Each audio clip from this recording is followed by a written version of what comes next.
Welcome to the Unit 2 review of linear functions.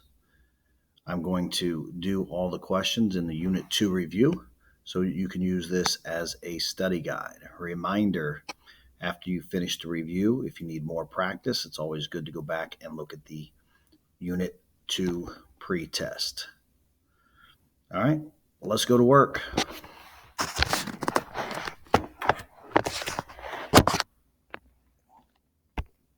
Directions say please do not use a calculator because no calculator is necessary.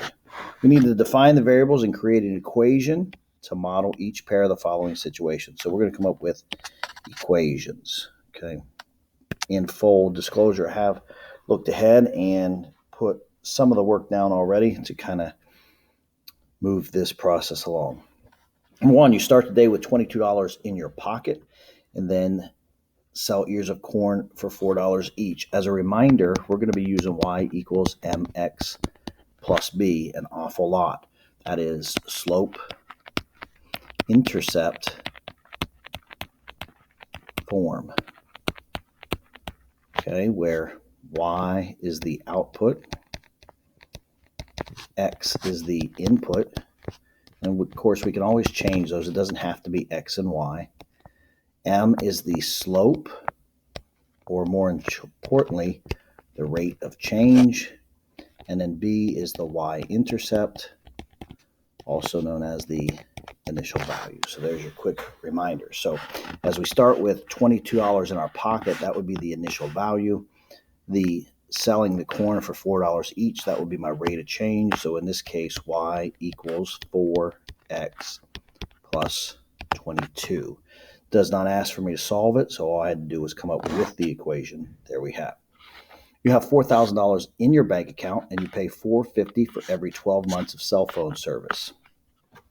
So we're coming up with an equation. Now that's my initial amount, and then I pay, which would be a negative $450 for every 12 months. So my rate of change would be $450 over 12, and my initial value would be 4,000. Okay. 412 does not go into 450 evenly, but it's pretty close. We got what, 36, 48.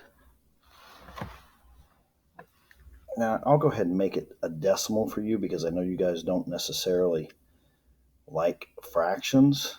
So 450 divided by 12 is 37.5. Okay, so y equals 37.5x. Minus 37.5x plus 4,000. Now, x is my months. So if you use the m there, that would be okay. And my output is how much is in my bank account. So that would be money. Again, you can use an x and a y, or you can use other variables if you so choose. Again, I'm coming up with the equation here. So it's pretty easy from the graph. I can find my y-intercept to be 5. I can find another lattice point right there. There's a lattice point. Looks like it's going up 2 over 1. So my rate of change, or my slope, is 2. And my initial value, or my y-intercept, is negative 5. That gives me y equals 2x minus 5. My initial value on number 4 is 0. And my rate of change, it goes up 10 over 2. So my slope, or rate of change, is 10 over 2, or 5. Therefore, y equals 5x plus 0. Do I really have to write the plus 0? I do not. So y equals 5x will do.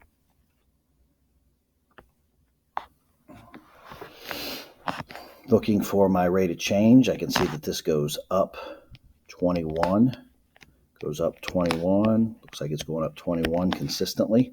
I have a constant rate of change, therefore I have a linear function. This goes up 2, 2, 2, 2. So my rate of change is 21 over 2, or 10 and a half. Now, to go, I don't have an initial value here, but I can figure it out because that would go down 2. And so this would go down 21. So 36 minus 21 would be what, 15? So my initial value is 15. Therefore, y equals 10.5x plus 15. Same thing for number 6. I start by finding my rate of change. I can say this goes up $1.15, $1.15, $1.15, $1.15. Okay, and this goes up 1. So that's $1.15 over 1, or $1.15 is my slope or my rate of change. And then my initial value, I have to figure it out. It's going down $1.15, $1.15, $1.15. That's 3 times $1.15. That's 4 times $1.15. That's 5. So 5 times $1.15 would be $5.75. So that makes it 0. So my initial value is 0. So y equals 1.15x plus 0, but I'm not going to write plus 0. Okay. Now, there are 2 ways to look at sequences. Okay. For finding an equation, I'm going to go ahead and call this our initial value or our starting point. Okay, so my initial value is the first value given to me, and then I can see that this goes up, what is it, 2.5? Yep, going up 2.5 every time. So my rate of change is plus 2.5. My initial value was 4, so y equals 2.5x minus 4. Same thing for number 8. 11 is my first value or my initial value. Now all I got to do is find the rate of change, and I can see that that goes down 4. Down 4. It's going down 4 every time. Down 4. So that's my rate of change. So my rate of change is negative 4. So I have y equals negative 4x plus 11. So I've made my equations for all of these in the first page. Let's go to page 2. Here, got a new set of directions. Create a graph representation of the following linear functions. Graphical representation. There are 2 teachers for every 10 students. 2 teachers for every 10 students. That sounds like a rate of change for me. So 2 teachers, that would be first, 2 over 10, or 1/5. Now it doesn't give me any initial value, so my initial value must be 0. And I go up 1 over 5, up 1 over 5. Or I could have went down 1 and left 5, down 1, left 5, even though it doesn't really make much sense for me to go in the negative here. Number 10, you owe your parents $10. That'd be a negative 10. For the dish you broke, sounds like my childhood. You earn $2 for every 3 weeks in allowance. That sounds like a rate of change to me. So 2 for every 3. So in this case, it'd be y equals 2/3 x minus 10. So my initial value is a negative 10, up 2 over 3, up 2 over 3, up 2 over 3. And there's my line. Beautiful. 11 and 12 seem to be somewhat easy because they're already given to me in slope-intercept form. I start with my y-intercept, which is 2. Then I look at my slope, which is always in front of the variable, and I'm going to go up 3 and over 2. 1, 2, 3, 1, 2. 1, 2, 3, 1, 2. There is my line. Number 12, I don't have any initial value there, or it's plus 0. So my y-intercept is 0, and then my slope is negative 3. So down 3, 2, 3, over 1. Down 3, over 1. Or I could have went up 3 and left 1. Up 3 and left 1. Either way, it's just fine.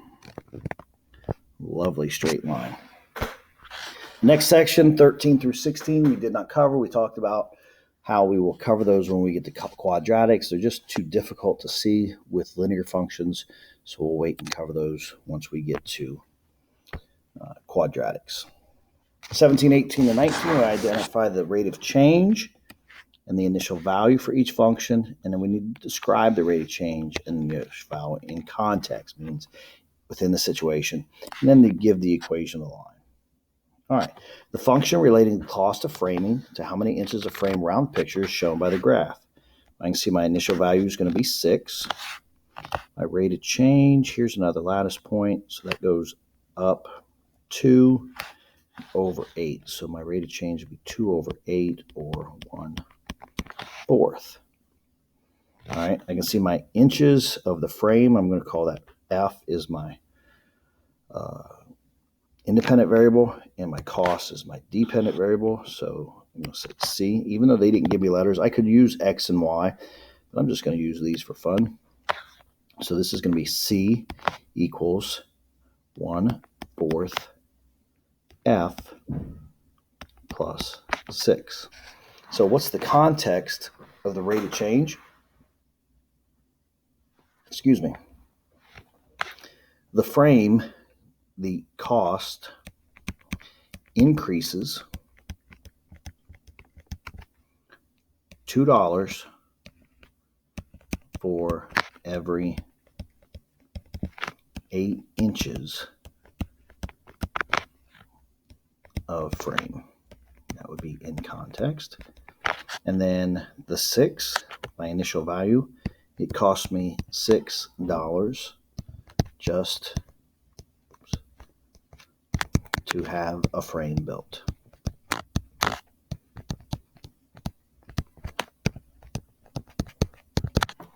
Cool, there's number 17. Looking at 18, equation's already given to me, so that makes it really, really easy. My dependent variable is P, independent is H, so P, H. My rate of change is 4. It's always with the independent variable. My initial value is 125. Let's look at the problem here. The amount of money in dollars a mailman gets paid, so that's his pay, to deliver mail to houses is modeled by the function. So it looks like he gets paid $4 per house where he delivers mail. And then it looks like he gets $125 just to come to work. We'd like that. Just show up and get money, right?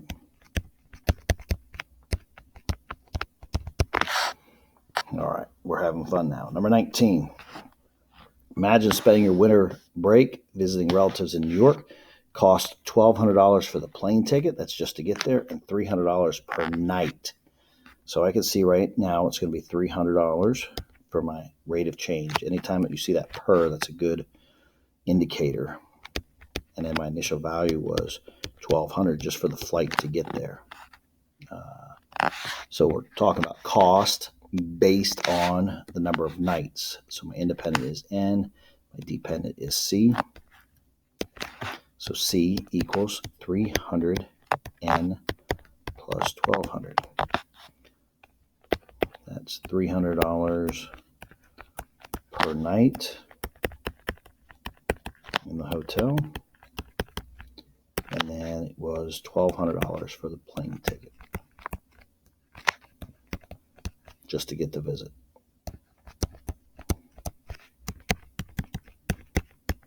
Anything close to that would be more than sufficient. Next page. Now, I'm going to be honest here. I've already went through and put the equations down for this. We've been showing that we can do these equations already. That's what the entire review has been about at this point. So I went ahead and put those down. Remember, f of x is the same thing as y, right? So these ones I wrote as function notation. I did the same thing once we get into the next section. I'll show that once we get there. Okay, so first, we were asked to write an equation and solve the equation. So I went ahead and wrote the equations for us just to get through this a little bit quicker. Now I'm going to do the solving part, okay? How many cars can you service if you have 120 tires? Well, this is my output, so I just plug that in for my output. So 120 equals 4x, divide by 4, divide by 4, and X equals 30 cars. If I have 120 tires, I can service 30 cars.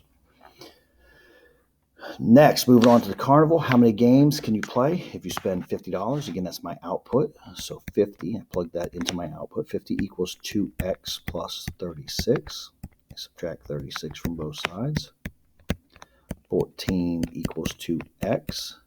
Divide by 2. 7 equals x. So how many games can I play? I can play 7 games.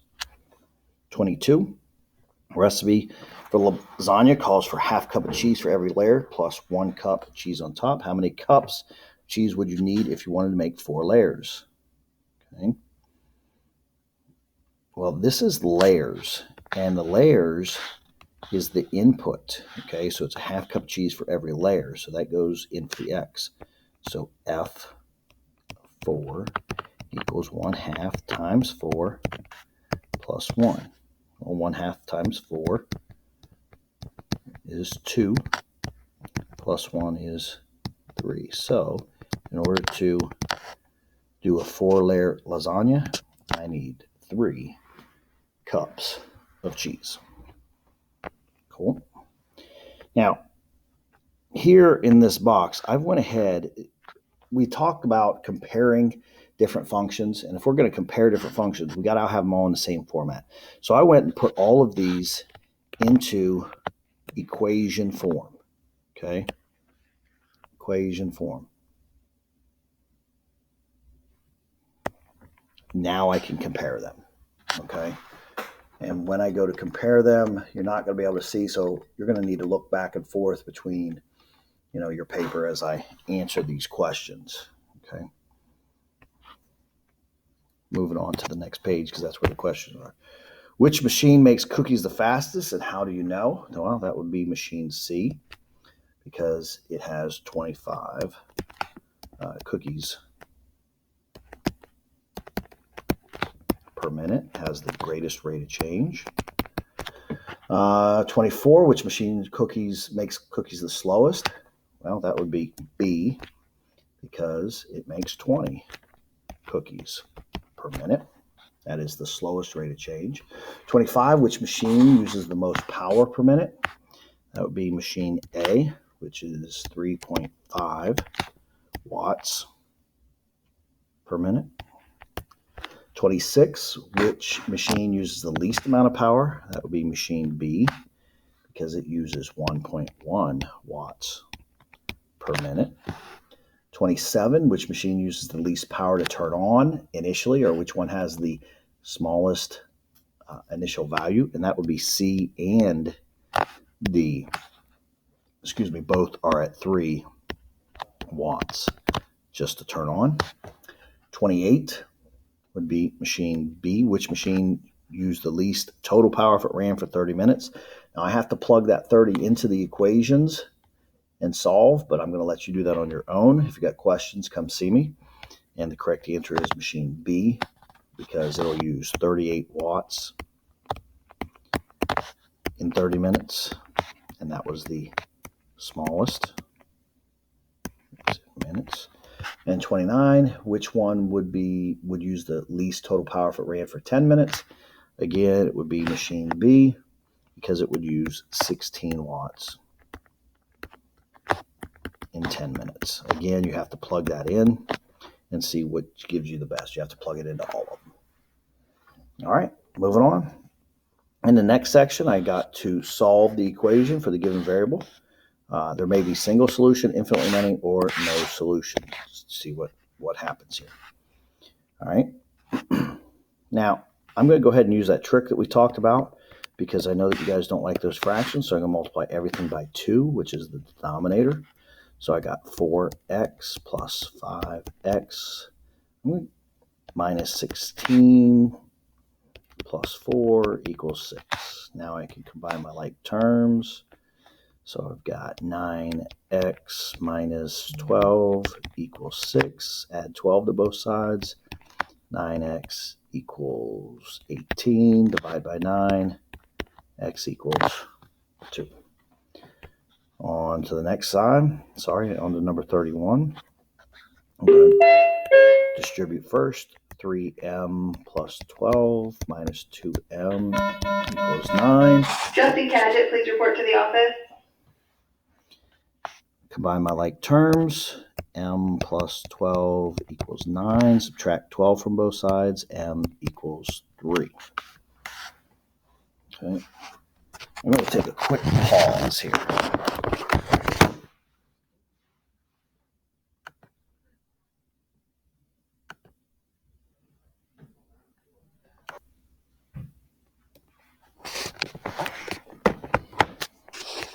All right, so let's get back on it here. 31 was m equals 3. Let's go to number 32.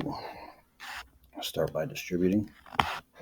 6y plus 15 minus 6 equals 4y plus 10. These two can go together. 6y plus 9 equals 4y plus 10. Now I always go to the smaller variable, which would be that one. Okay. Minus 4y minus 4y cancels. 2y plus 9 equals, plus 9 equals 10. Subtract 9 from both sides. 2y equals 1.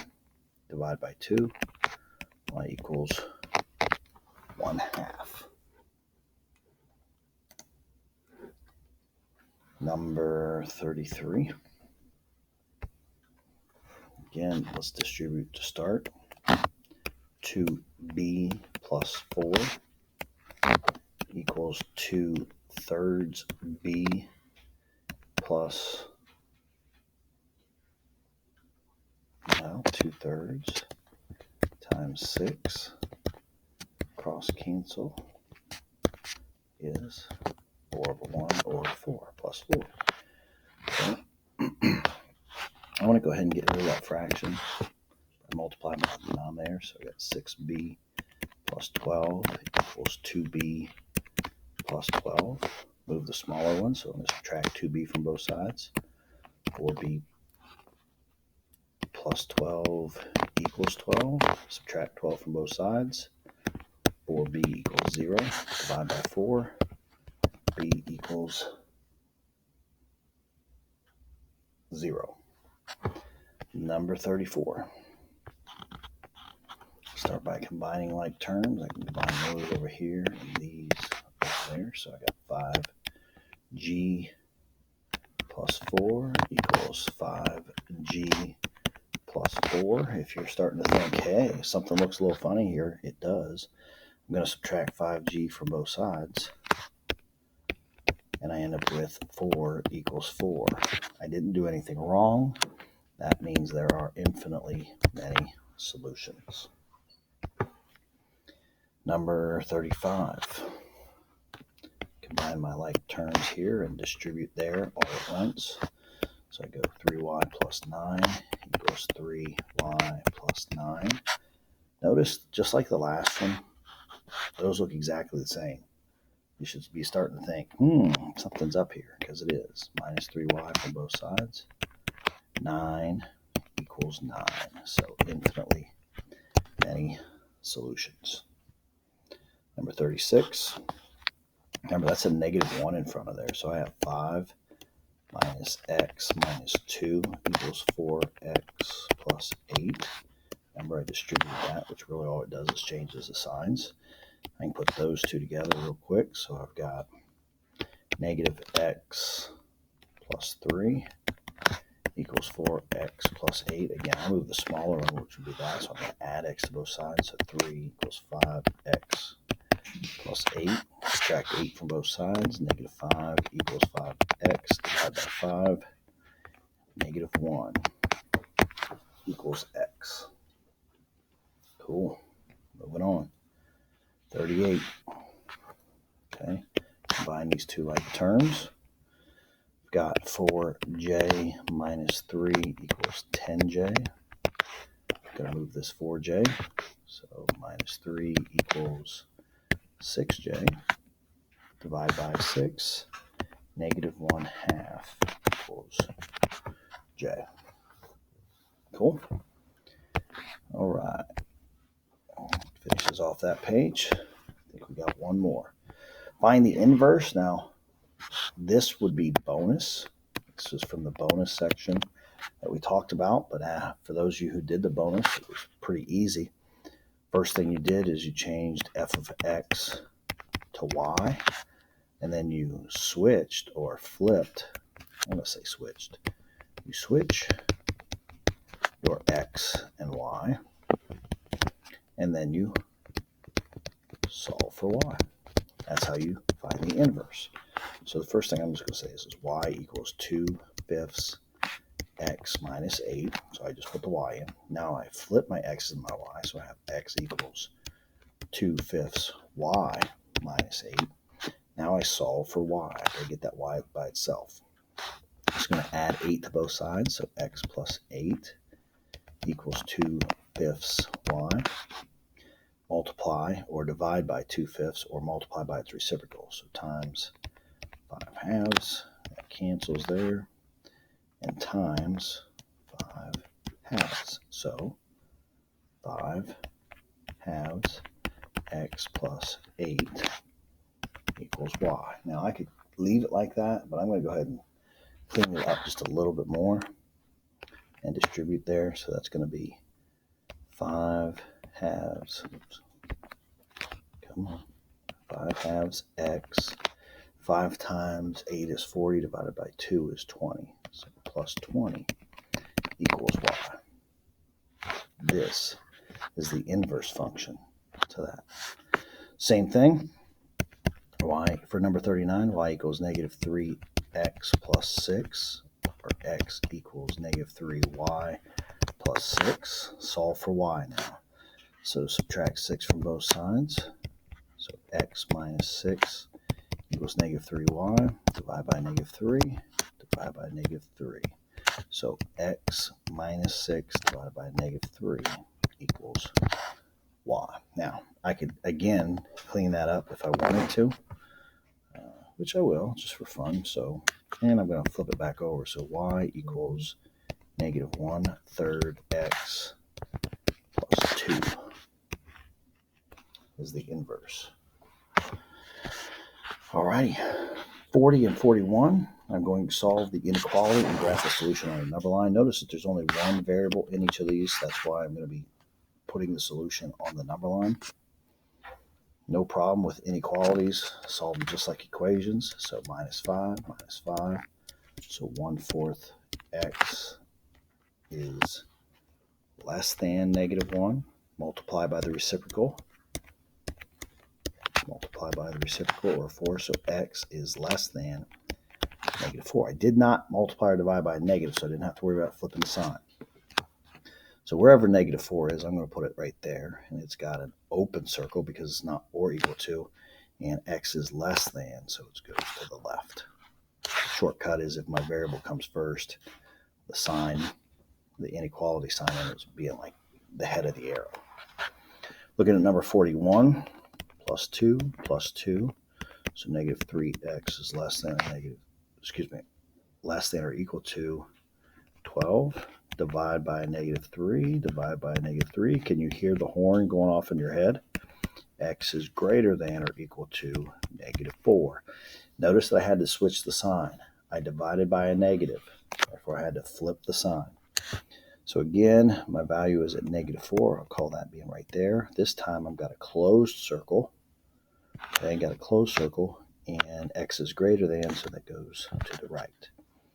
Just for added bonus, I want to give one more. If I were talking about interval notation, and we talked about that just a little bit, interval notation, this would be from negative infinity to negative 4, and it has parentheses because that's an open circle. And 41 would be from negative 4 to infinity. Infinity always has a parenthesis, but since this negative 4 is included, it would get a bracket. Last two problems is graph the following inequalities on a coordinate plane. So lovely that these are both in slope-intercept form, y equals mx plus b. And isn't that where we started this whole review at, y equals mx plus b? And that's where we're going to finish it. But now we're going to be graphing. My y-intercept is -3. So plot that. I use my slope, which is up 1 over 2, up 1 over 2, up 1 over 2, 1 over 2. And I'm going to have a dotted line.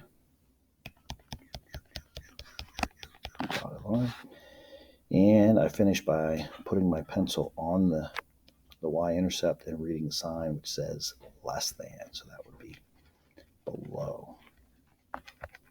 Everything below the line would be shaded in.